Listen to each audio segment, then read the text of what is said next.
Listen, man, quick video after that Sixers loss to the Washington Wizards. The Phillies are on. I shouldn't be watching this garbage. Why am I watching this? Because I'm a psychotic maniac. I have an obsession with Sixers basketball, and it's bad. It's very bad. I mean, it's like a drug, and it's not good for me at all. All right?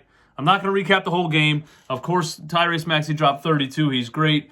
James Harden was up and down in the game. I thought he played a good game for the most part, but he hurt his knee in the first quarter. Then he fell on a cameraman in the third. The main story in this game, the Washington Wizards had 68 points in the paint. 68 points in the paint. Now, we played without Embiid. We played without DeAnthony Melton. But we played without Embiid a couple days ago, and this did not happen.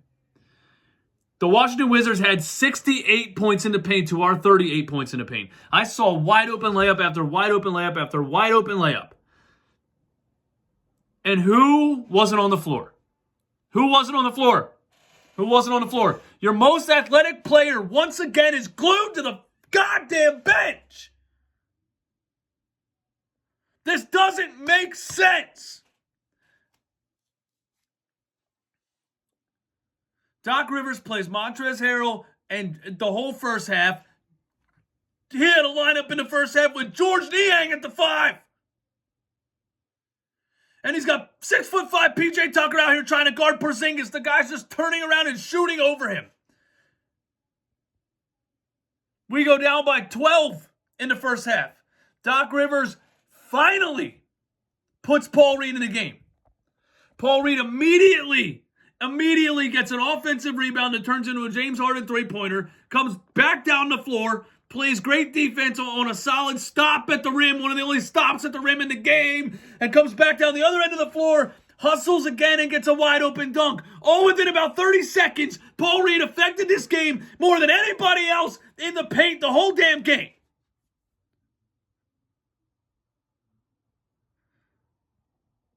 Doc Rivers sees that.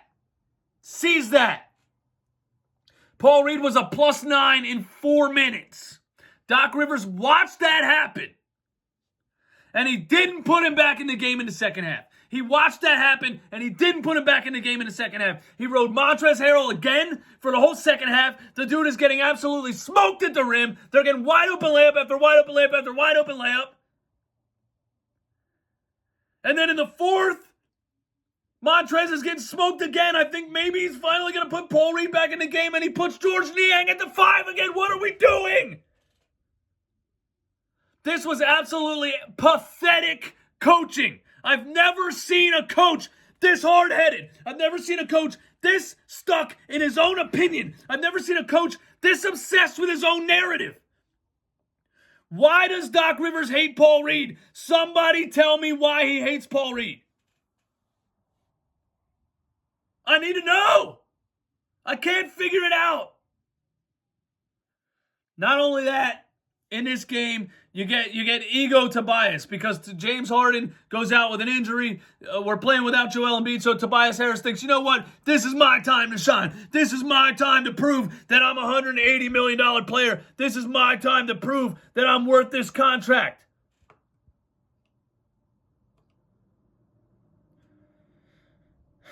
In the fourth quarter, Tobias Harris, which, by the way, Tobias Harris gave you 16 points in 33 minutes. He was a -7.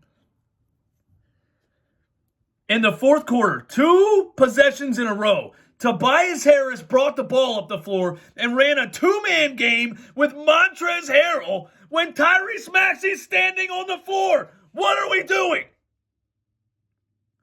What I just saw was completely unacceptable. And everyone that's going to come at me and say, you always want to blame the coach. Watch the damn game. Ridiculous, man. This is only a 4-minute and 31-second video, and it doesn't deserve any more than that. I shouldn't even come here and done this.